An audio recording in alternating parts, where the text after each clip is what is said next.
রাখে হরি তো মারে কে, মারে হরি তো রাখে কে। বাংলায় একটা সুন্দর প্রবাদ বাক্য। এই প্রবাদ বাক্যটা আমরা প্রায়ই বলে থাকি। কোনো ঘটনা দুর্ঘটনার সময় এই কথাটা আমরা ব্যবহার করে থাকি। তবে সত্যিই কি হরির কোনো দায় পড়েছে কাউকে মারার বা কাউকে বাঁচানোর?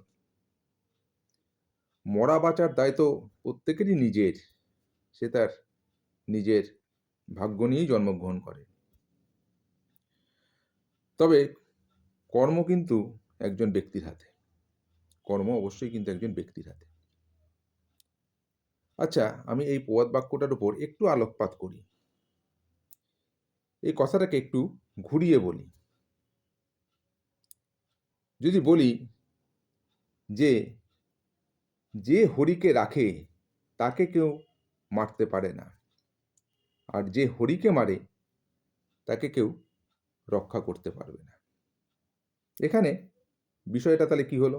তাহলে হরি কে? হরি কি?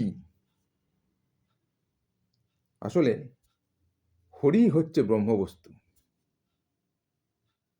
যাকে আমরা ঔরস বলি। আর একটু সহজ করে দিই, যাকে আমরা বীর্য বলি। এবং অনেক সাধু মহন্তের মুখে, পীর বাবাদের কাছে শুনতে পাই এই কথাটা পিতৃধন হিসাবে। তা এই পিতৃধনকে কিন্তু রক্ষা করতে হবে। এই পিতৃধন রক্ষাই হচ্ছে মানব জীবনের একমাত্র সাধনা। এই পিতৃধনকে অবশ্যই অবশ্যই রক্ষা করতে হবে।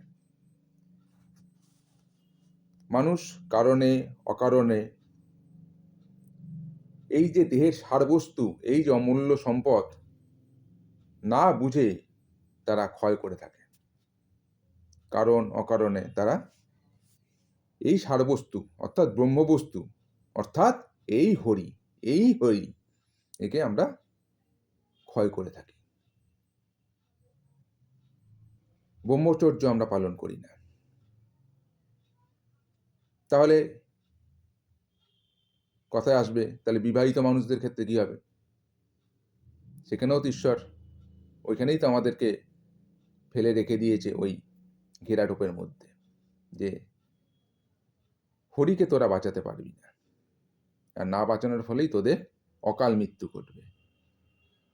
তোদের কখনোই ইচ্ছা মৃত্যু হবে না, অকাল মৃত্যু হবে, মৃত্যু মুখে পতিত হবে। তাহলে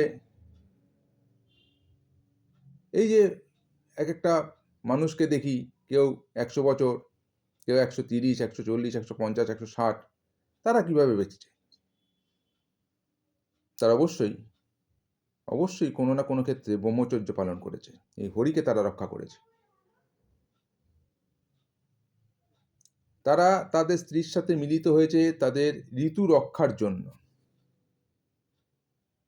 অন্যথা তারা সহজে তাদের এই হরিবস্তু, ব্রহ্মবস্তু তারা ক্ষয় করেনি। তাহলে এই ব্রহ্মবস্তুকে প্রত্যেকের উচিত রক্ষা করা। তবেই ওই প্রবাদ বাক্যটার কথা অক্ষরে অক্ষরে মিলবে, যে রাখে হরি তো মারে কে। অর্থাৎ যে এই হরিকে রাখবে তাকে মারার ক্ষমতা কারো নেই, আর যে এই হরিকে মারবে তাকে কেউ রক্ষা করতে পারবে না। আজকে এই বিষয়টার উপর একটু আলোকপাত করলাম। তা আজ এই পর্যন্তই। পরের ভিডিওতে আবার কথা হবে। নমস্কার।